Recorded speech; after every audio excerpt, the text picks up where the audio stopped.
Did you, like, after the game, where did you guys hang out at, like in Queens or in New York? You know, I was by myself. I never hung out with the players off the field.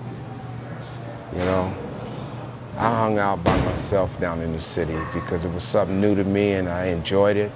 I used to call New York my second home. You know, I was young and had no fear. So I was able to walk around that city 2, 3 in the morning, you know, and do my thing. Where did you live? I lived in Long Island at first, and I felt that was too slow for me, so I moved into the city. I lived in the Penta, right across the street from the Garden. So, you know, I was young and just a lot of energy. Single man, and I enjoyed it. So.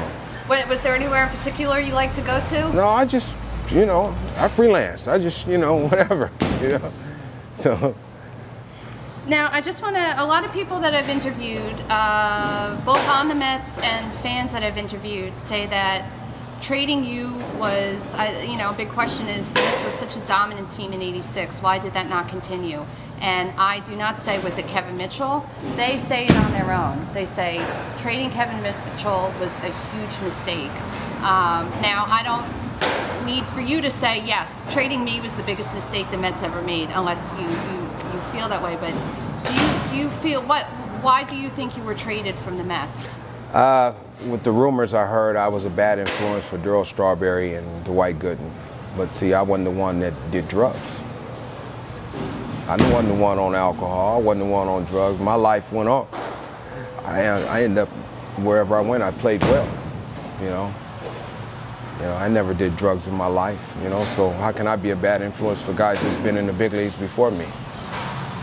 Understand? So I got that kind of that type of power. I always wanted to get that straight because everybody, that's what I hear, you know, that I was a bad influence for those two guys. How can I influence two men, I'm going to say two men, that's already been in the big leagues?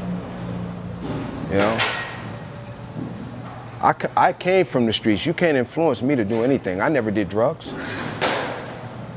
I had a few drinks, that's it. But you know, like I said, I ain't had a drink in 2 decades. You know, I wasn't on nothing. You know, I'm on life. That's what I'm on. I'm on living. That's about it. But you know, and I used to get upset about that as soon as I heard about, you know, I was a bad influence for two guys that's already been. And so I had that type of structure where I had that type of power over two guys that's been around longer than me.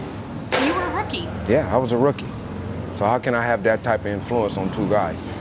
I didn't influence them to whatever they did as far as drugs. I didn't influence them to do that. No, I'm not going to take that rap. If I did, I would sit up here and tell you that, hey, I did, you know, but no. I wasn't doing no drugs. My life went on and my career went on. So. How do you think you're best remembered on the team? What would you like to be remembered as? I don't know, just a guy they played a lot of jokes on. That's it. You know, they got me good. You know, I enjoyed it. You know, I was sitting on the bench, you know, hat on fire, everything else. You know, Howard Johnson, he was the greatest. You know, he was the greatest prankster on that team too, as far as the hot foot and everything else. He'd get Bill Robinson with no problem.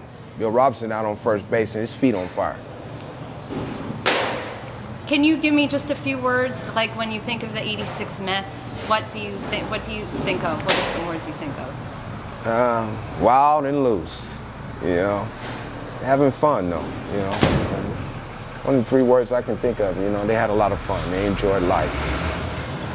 You know, and I learned from that team how to have fun.